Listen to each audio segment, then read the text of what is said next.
ಇಲ್ಲಿ ನೋಡಿ sir, sir ಈ ಕಡೆ ಮುಂದೆ ನೋಡಿ.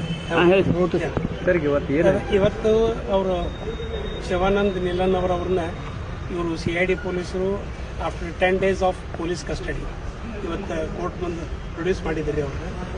ಆಮೇಲೆ ಕೋರ್ಟ್ನವರು ಅವ್ರನ್ನೀಗ ಟಿಲ್ 9th June 9 ಜೂನ್ರ ತನಕ ಜುಡಿಷಿಯಲ್ ಕಸ್ಟಡಿಗೆ ರಿಮಾಂಡ್ ಮಾಡಿದ್ದಾರೆ. ಅದರ ಮುಂದೆ ಏನು ಪೊಲೀಸ್ ಕಸ್ಟಡಿ ಅದು ಏನು ಕೊಟ್ಟಿಲ್ಲ, ಡೈರೆಕ್ಟ್ಲಿ ಜುಡಿಷಿಯಲ್ ಕಸ್ಟಡಿಗೆ ರಿಮಾಂಡ್ ಮಾಡಿದ್ದಾರೆ.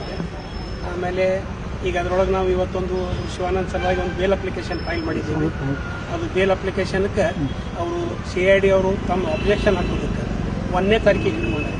1st ಜೂನಕ್ಕೆ ಅವ್ರು ಅಬ್ಜೆಕ್ಷನ್ ಹಾಕಿದ್ರು ಅಂತಂದರೆ ಅವತ್ತು ಅದು ಬೇಲ್ ಅಪ್ಲಿಕೇಶನ್ ಮೇಲೆ ಹಿಯರಿಂಗ್ ಆಗುತ್ತೆ. ಹಿಯರಿಂಗ್ ಆದಮೇಲೆ ನೆಕ್ಸ್ಟ್ ಕೋರ್ಸ್ ಆಫ್ ಆ್ಯಕ್ಷನ್ ಕೋರ್ಟ್ನವರು ಆರ್ಡರ್ ಮಾಡೋದು ಹೆಂಗೆ ಬೇರೆ ಯಾರು ಕೊಟ್ಟರು ಇಲ್ಲಿವರೆಗೆ ಇಲ್ಲ. ಅದು ಏನು ಅದ್ರ ಬಗ್ಗೆ ಏನು ಡೀಟೇಲ್ಸ್ ಇಲ್ಲ. ಆ್ಯಕ್ಚುಲಿ ಅವರು 35,000 ಅಂತಾರೆ.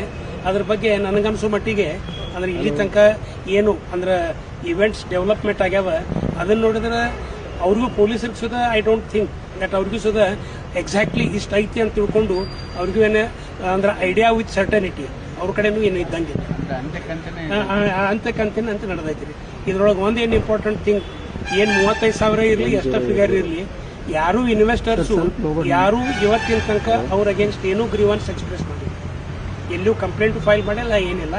ಒಂದು ಸ್ಟ್ರೇ ಏನೋ ಕಂಪ್ಲೇಂಟು ಕಾಗವಾಡ ಪೊಲೀಸ್ ಸ್ಟೇಷನ್ದೊಳಗೆ ಫೈಲ್ ಆಗೈತೆ ಅಂತೀರಿ. ಅದ್ರದ್ದು ಡೀಟೇಲ್ಸ್ ಇನ್ನೂ ನಮ್ಗೆ ಸಿಕ್ಕಿಲ್ಲ.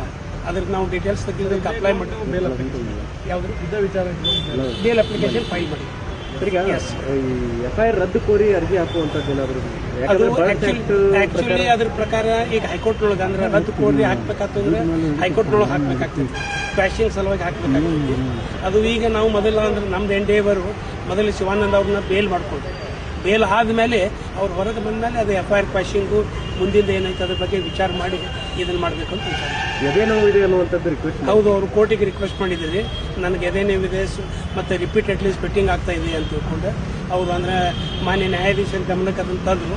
ನ್ಯಾಯಾಧೀಶರು ಅದ್ರ ಸಲುವಾಗಿ ಸೂಕ್ತವಾಗಿ ಪ್ರತಿಸ್ಪಂದಿಸಿ ಇಲ್ಲ ನಿಮ್ಗೆ ಹಂಗೇನ್ರಿ ಇತ್ತು ಅಂತಂದ್ರೆ ನೀವು ಇಮಿಡಿಯೇಟ್ಲಿ ಕಂಪ್ಲೇಂಟ್ ಮಾಡಿರಿ ಮತ್ತು ಅವ್ರು ಅಲ್ಲಿ ಜೈಲಿನೊಳಗಾಯ್ತು ಅಥವಾ ಇಲ್ಲಿ ಬಿಮ್ಸ್ ಹಾಸ್ಪಿಟಲ್ದೊಳಗೆ ನಿಮಗೇನು ರಿಕ್ವೈರ್ಡ್ ಟ್ರೀಟ್ಮೆಂಟು ಸಿಗುವಂಗೆ ನಾವು ವ್ಯವಸ್ಥೆ ಮಾಡ್ತೀವಿ ಅಂತ ಅಂದಾಗ ಅದು ನಾವು ಅವ್ರಿಗೆ ಶಿವಾನಂದ್ ಅವ್ರಿಗೆ ಆ್ಯಸ್ ದೇರ್ ಅಡ್ವೊಕೇಟ್ಸ್ ನಾವು ಎಶ್ಯೂರ್ ಮಾಡೀವಿ. ನಿಮಗೆ ಏನಾದ್ರ ಸಲುವಾಗಿ ಮೆಡಿಕಲ್ ಏಡ್ ಸಲುವಾಗಿ ಅಸಿಸ್ಟೆನ್ಸ್ ಬೇಕಾಯ್ತು ಅಂತಂದರೆ ನೀವು ಹೇಳ್ರಿ, ನಾವು ಅದ್ರ ಪ್ರಕಾರ ಕೋರ್ಟಿಗೆ ಎಮರ್ಜೆಂಟ್ಲಿ ಏನಾದರೂ ರಿಕ್ವೆಸ್ಟ್ ಮಾಡಿಕೊಂಡು ಅದ್ರ ಬಗ್ಗೆ ಸೂಕ್ತ ನಿಮ್ಗೆ ಅರೇಂಜ್ಮೆಂಟ್ ಆಗುವಂಗೆ ನಾವು ಅರೇಂಜ್ಮೆಂಟ್ ಮಾಡ್ತೀವಿ ಅಂತ ತಿಳ್ಕೊಂಡು